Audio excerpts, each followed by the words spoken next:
Students बात करेंगे interaction of one gene. ठीक है, मतलब एक जीन के अंदर क्या इंटरैक्शंस हुए हैं। ओके, वन जीन को हम क्या कह सकते हैं, टू अलील्स भी कह सकते हैं, to alleles to traits.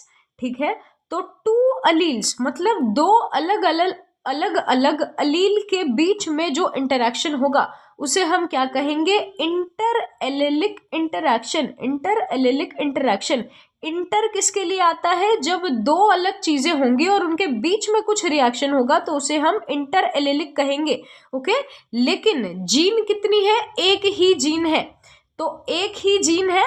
Okay, जैसे एक ही जीन है तो उसके अंदर कुछ रिएक्शन हो रहा है तो हम इसे क्या कहेंगे, इंट्राजेनिक।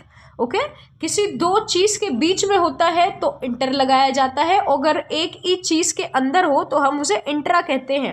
तो वन जीन की बात करेंगे तो हम इसे इंट्राजेनिक इंटरैक्शन कहेंगे, और टू अलील्स की बात करेंगे तो इंटर एलिलिक इंटरैक्शन कहेंगे। ओके, तो वन जीन के लिए हम इंट्राजेनिक और इंटर एलिलिक दोनों ही टर्म्स का इस्तेमाल कर सकते हैं।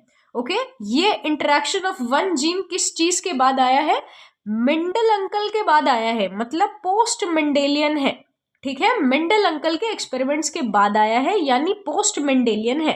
ठीक है, क्या है, exception to Mendel's law from monohybrid cross. मतलब क्या हुआ कि मेंडल अंकल ने जो मोनोहाइब्रिड क्रॉस निकाला था और उससे जो भी कंक्लूजन दिया था वो बातें सब जगह लागू नहीं होती।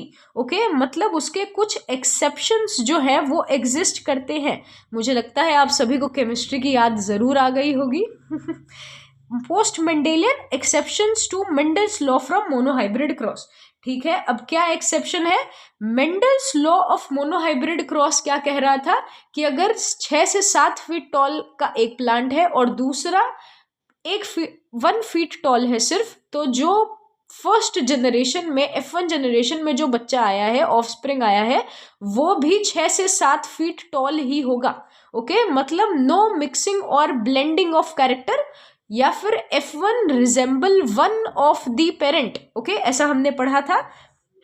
तो एक्सेप्शन टू मेंडल्स लॉ, जहां मेंडल अंकल का कहना था F1 जो है वो किसी एक पेरेंट के जैसा दिखाई देगा, F1 hybrid resembles one of the parent.